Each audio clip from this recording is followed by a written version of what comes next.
Hey, this is Bruce with Blowing Snow for Fun, and we've got a bit of a situation today.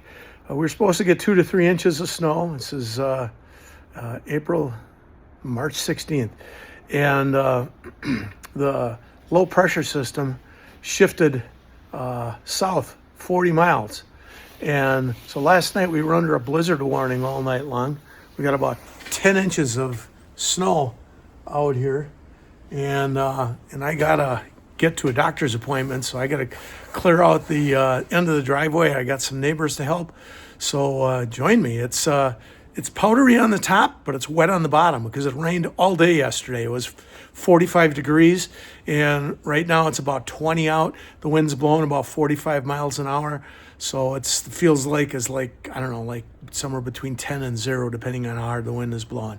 So let's get the SHO out and let's fire it up. Cold start.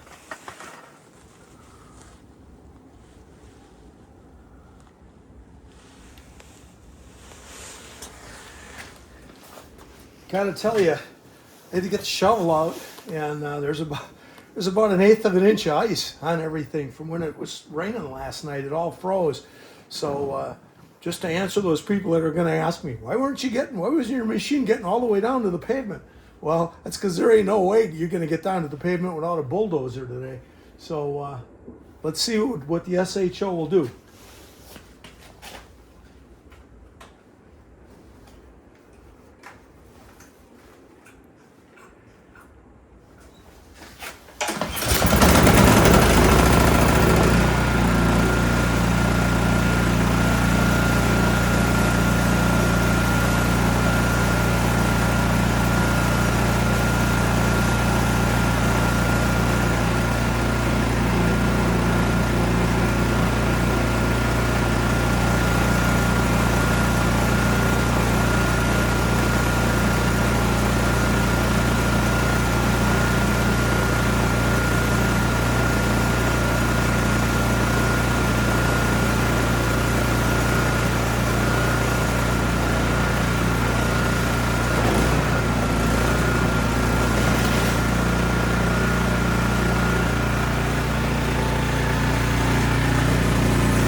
compacted from that rain that we had yesterday, and then the snow starting off and the pavement being wet and freezing. So even though in the backyard we probably got drifts that are 3 feet, and out here it kind of blew away from the garage, and I don't know, probably talking about 7-8 inches of snow, more, maybe 13, 14 with the EOD. Come on down, I'm going to clear a spot at the end of the driveway for the garbage cart.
Hey, this is Bruce, and I just had to put a little explanation on the end here. I know it was blowing snow, and all of a sudden you saw the picture go kind of funny, and what happened was the wind was blowing so hard that it blew my tripod over, broke the thing that holds my phone on. I use my iPhone to shoot most of my video. So apologize for that, but I've got to order a new piece for the tripod, and it was spread out all the way. I've never had that happen before, and there were some really gusty winds that day. Now, one last thing, that's when that storm came through, that blizzard came through, it blew so hard. In front of my garage, there was almost no snow. There was 1/8 of an inch ice on the concrete, but there was almost no snow. And at the end of the driveway, there was probably close to 1 foot of snow. So, and in the backyard, there were on my deck 3-foot drifts, 3.5-foot drifts. And you turn and you look out in the middle of the yard, and there was grass coming through. It was one of those storms with that wind. So I hope you enjoyed the video, and I hope we get some more snow and I can make some more videos for you this year. This is Bruce with Blowing Snow for Fun. Have a great day.